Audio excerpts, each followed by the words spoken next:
Actualmente, los ucranianos mueren no solo por balas y misiles, sino también por algo más silencioso. Están muriendo de sed, de enfermedades prevenibles y por beber veneno que se les vende como si fuera seguro. En el sureste de Ucrania están enfrentando una crisis de agua. Solo el 15% de los residentes todavía tiene agua saliendo de sus grifos. Algunos recurrieron a usar agua de los charcos.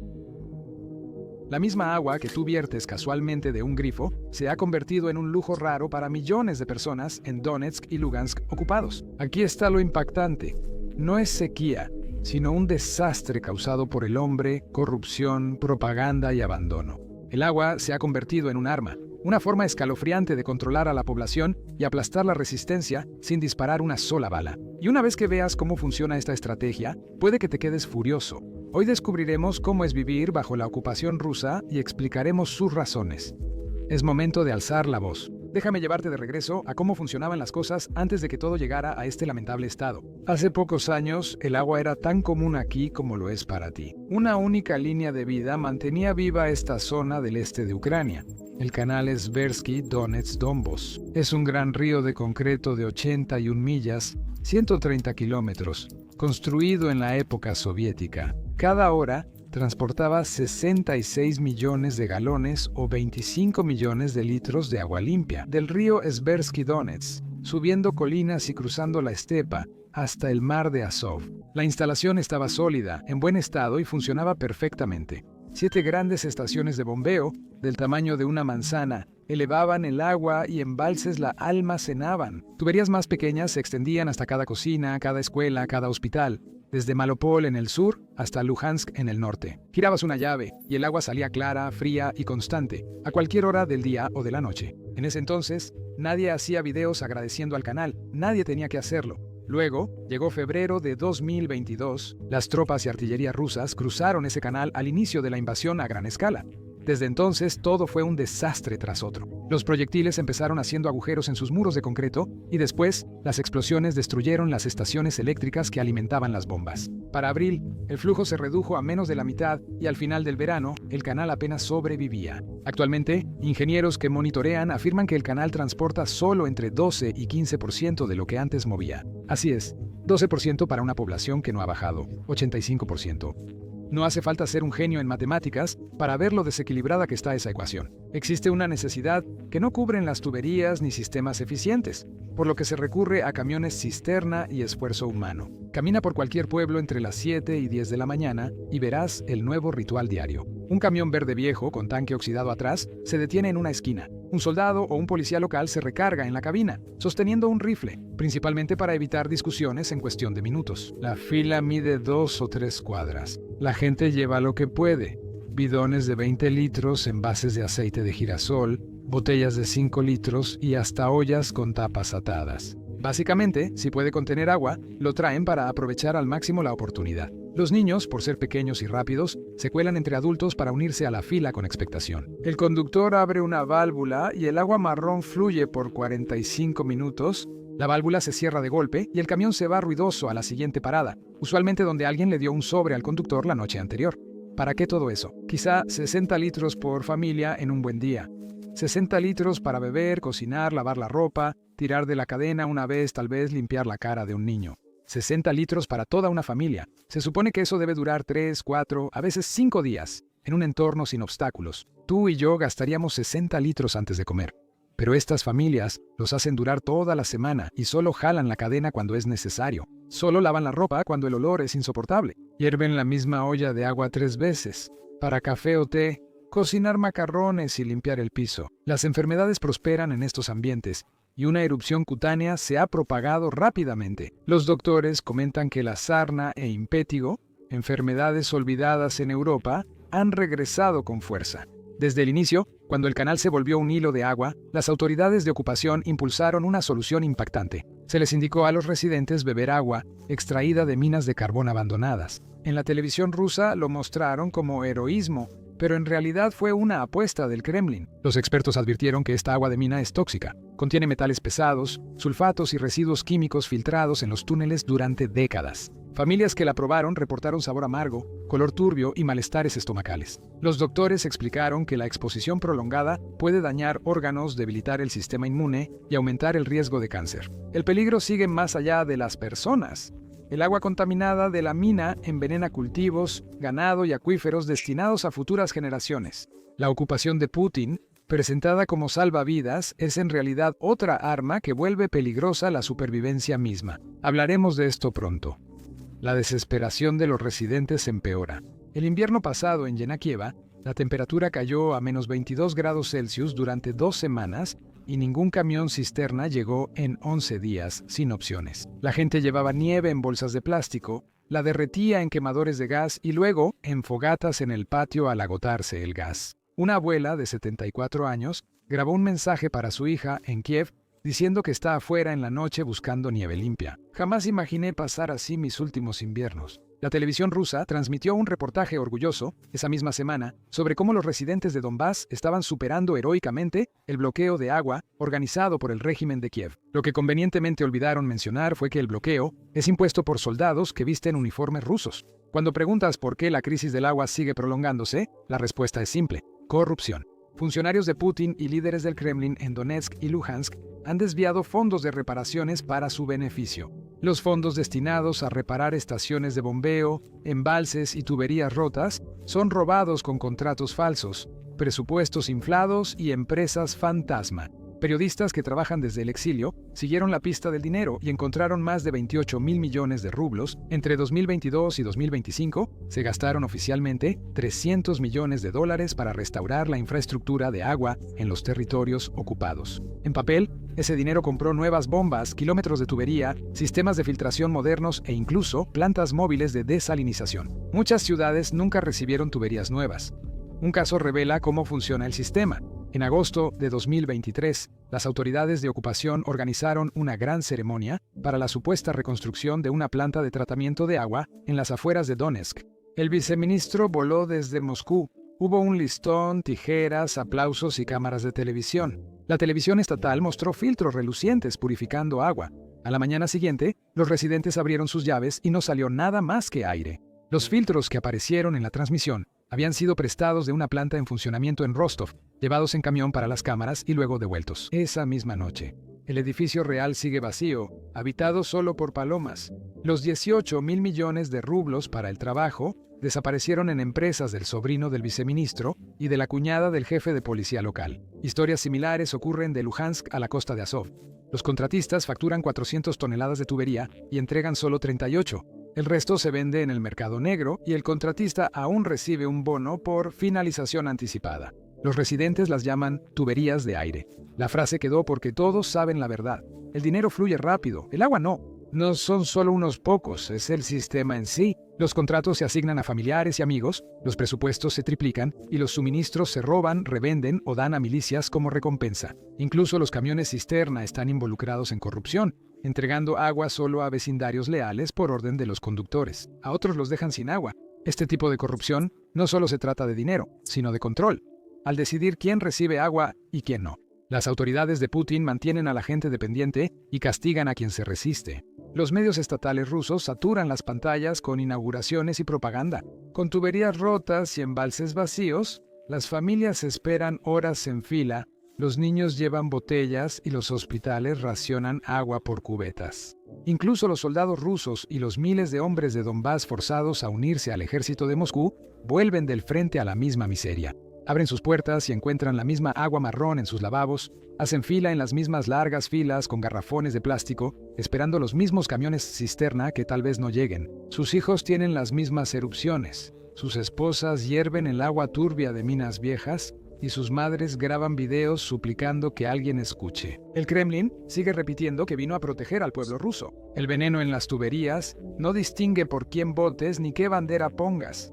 Afecta a todos. Así, cada vez que un grifo se seca, tiene su propia historia, por eso la crisis sigue. No es solo daño de guerra, es una mala gestión deliberada. Los fondos se usan para enriquecer a las élites y controlar, no para resolver problemas. Lo que debió ser reconstrucción se ha convertido en otra arma, otra forma de mantener a las comunidades débiles, divididas y desesperadas.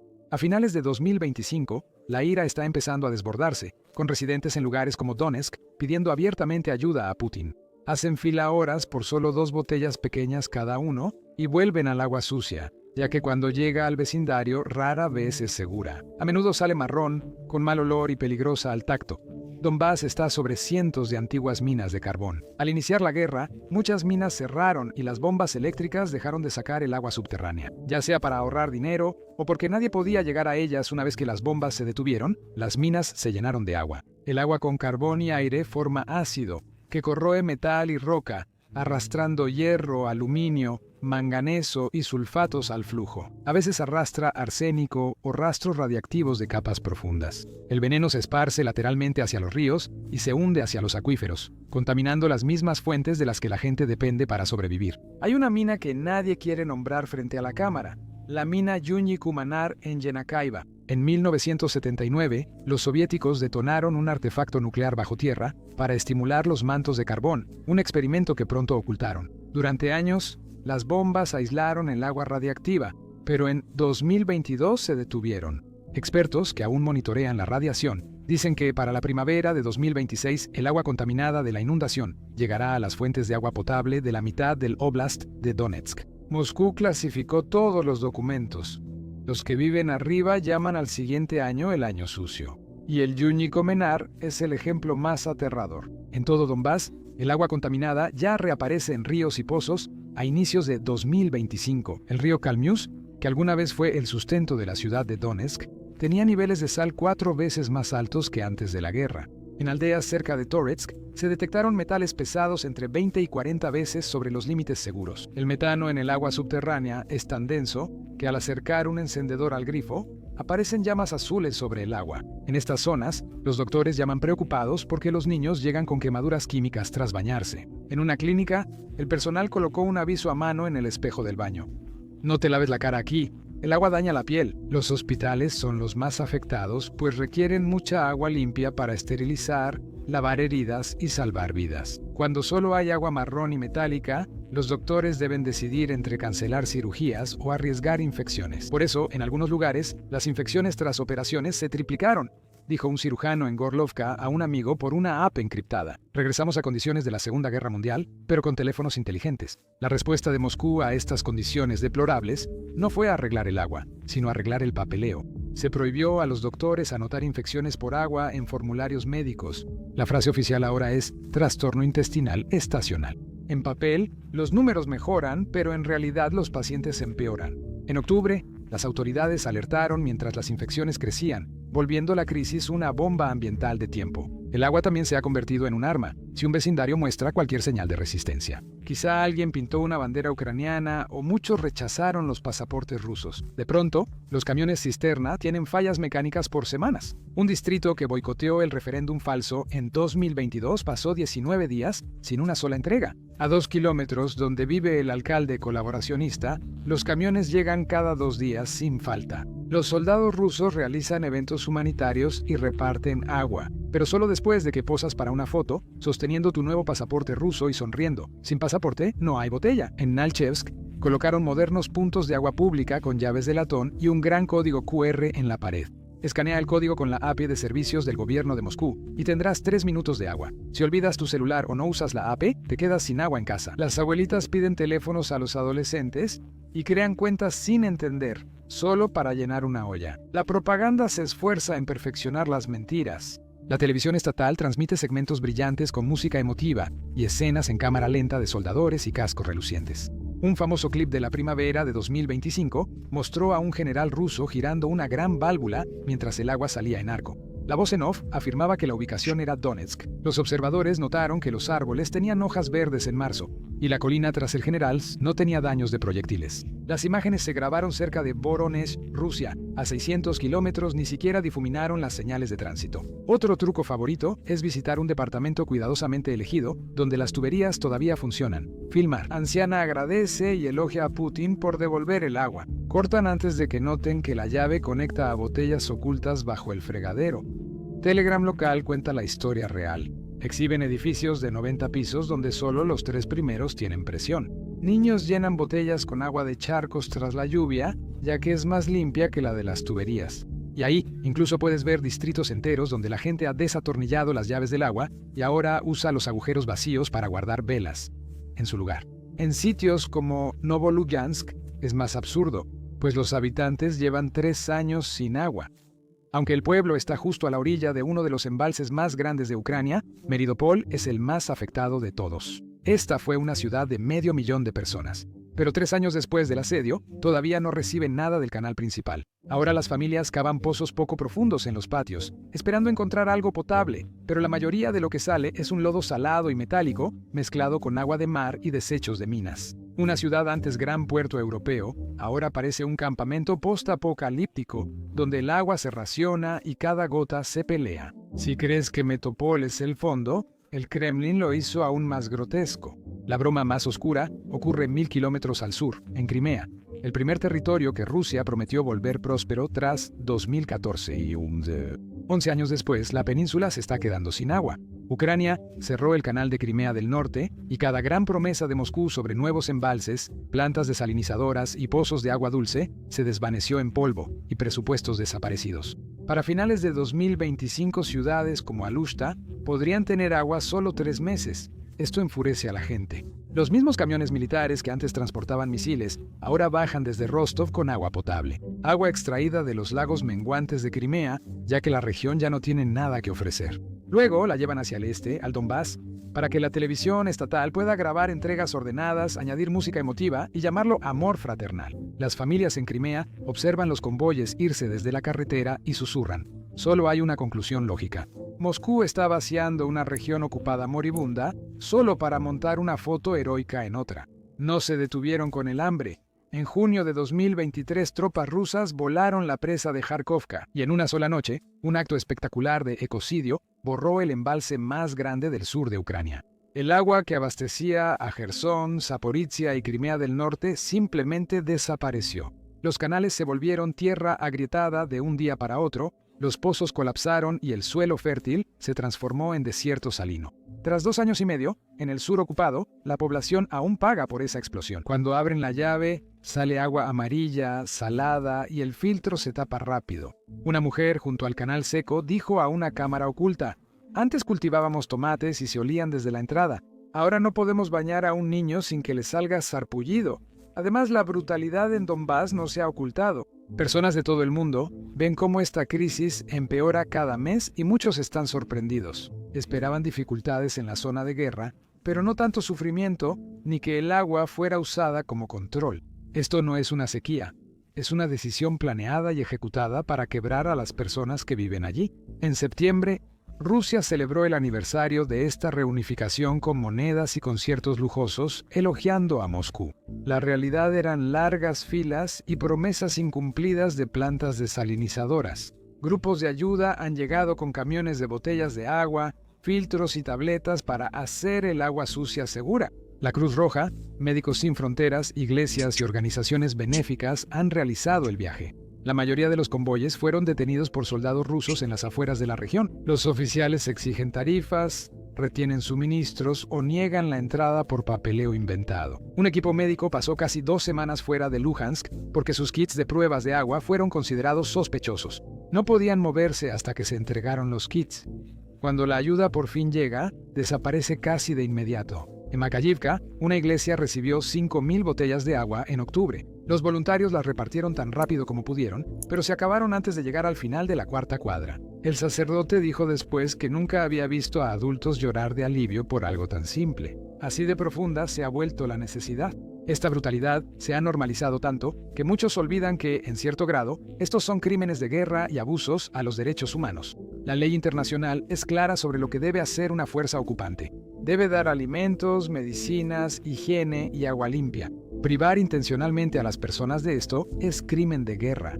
Hacerlo como castigo a una comunidad es aún más grave. La Corte Penal Internacional ya investiga los ataques a infraestructura ucraniana, y expertos afirman que la destrucción lenta del agua en Donbass es parte del mismo caso. El problema es que los inspectores no pueden entrar a Rusia, bloquea cada visita, llamando a las estaciones de bombeo y sitios militares en el momento en que alguien pide verlos. Amnistía Internacional y Human Rights Watch informan que grupos de derechos humanos recopilan pruebas desde el exterior, familias esperando horas por agua sucia, hospitales cancelando cirugías y niños quemándose al lavarse. La Organización de las Naciones Unidas advierte que esta crisis podría motivar a otros líderes en conflictos a usar el agua igual. La Organización Mundial de la Salud ve el aumento de enfermedades como una señal de lo grave que es la situación. Los gobiernos han respondido con firmeza, pero las palabras tienen límites. La Unión Europea sancionó a empresas y funcionarios que gestionan zonas ocupadas. Estados Unidos ahora ve el sabotaje al agua como un crimen de Rusia. Expertos legales consideran que este es el caso moderno más claro de uso intencional del agua como arma.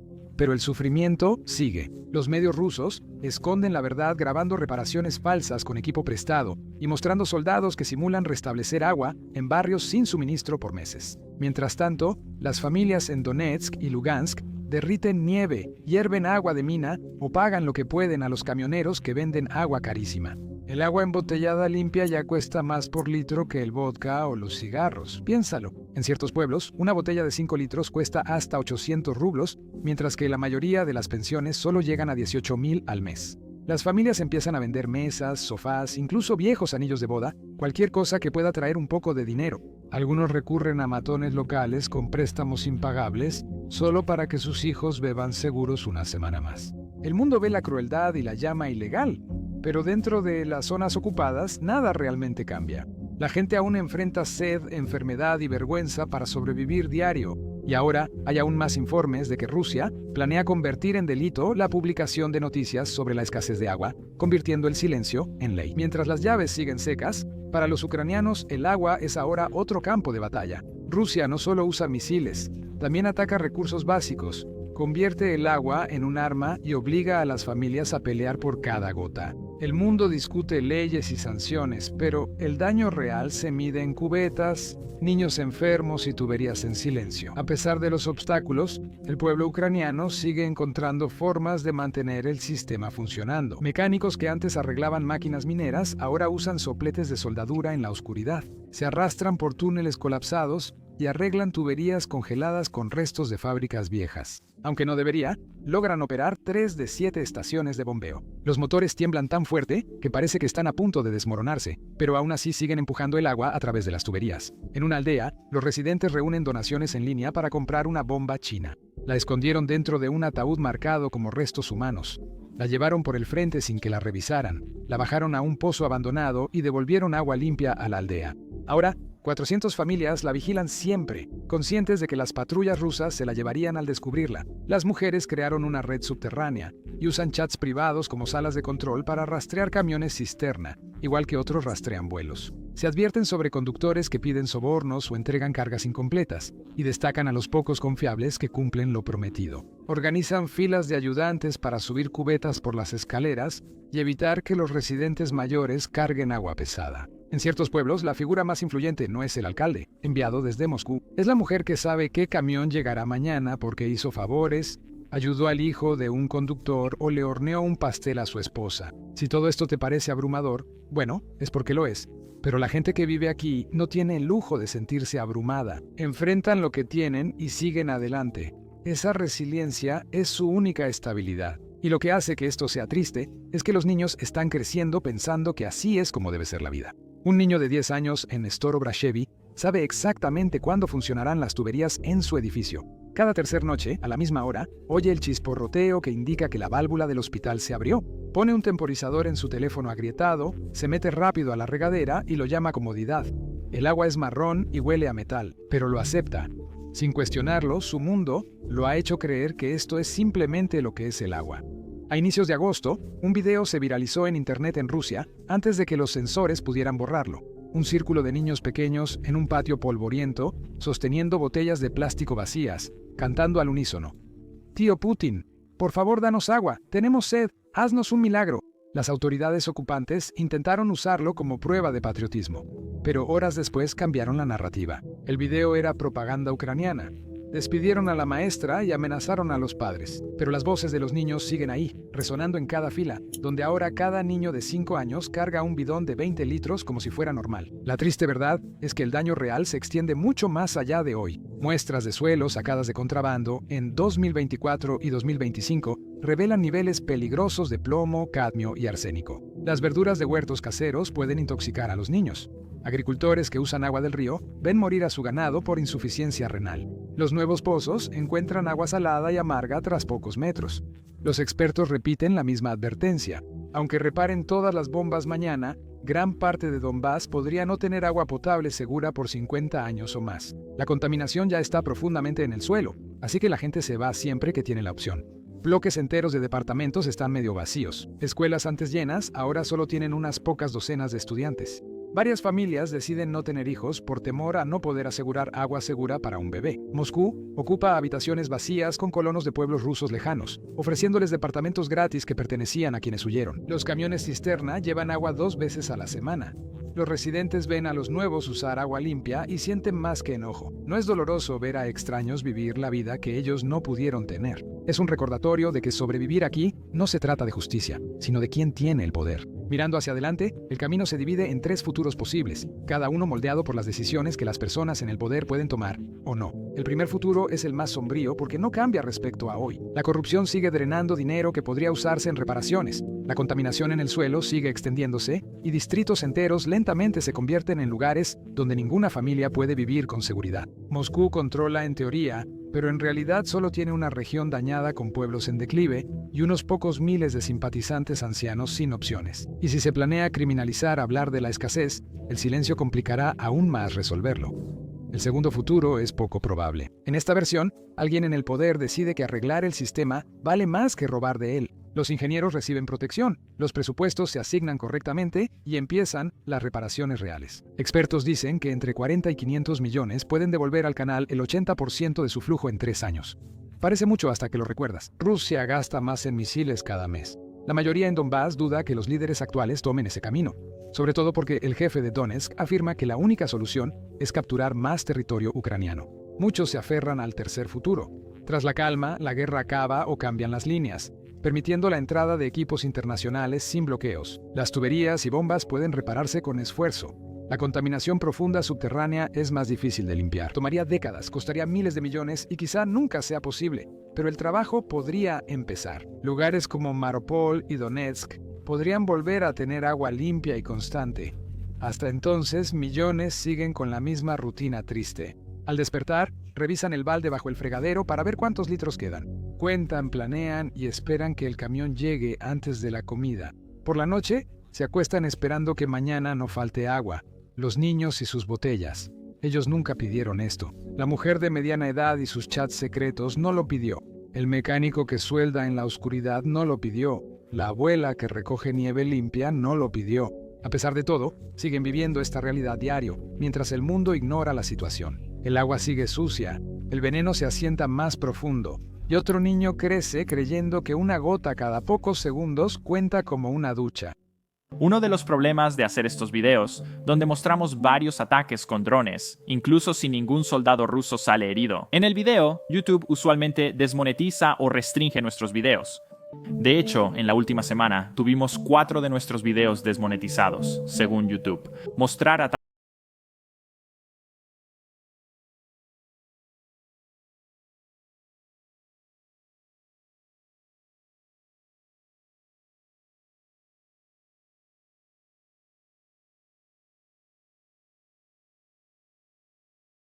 plataforma Basics Insider. La construimos desde cero. Así que no tenemos ninguna restricción. No tenemos que difuminar nuestros ataques con drones. No tenemos que difuminar imágenes del frente. Y no tenemos que difuminar bases aéreas rusas siendo destruidas. Además, no publicamos anuncios en el sitio.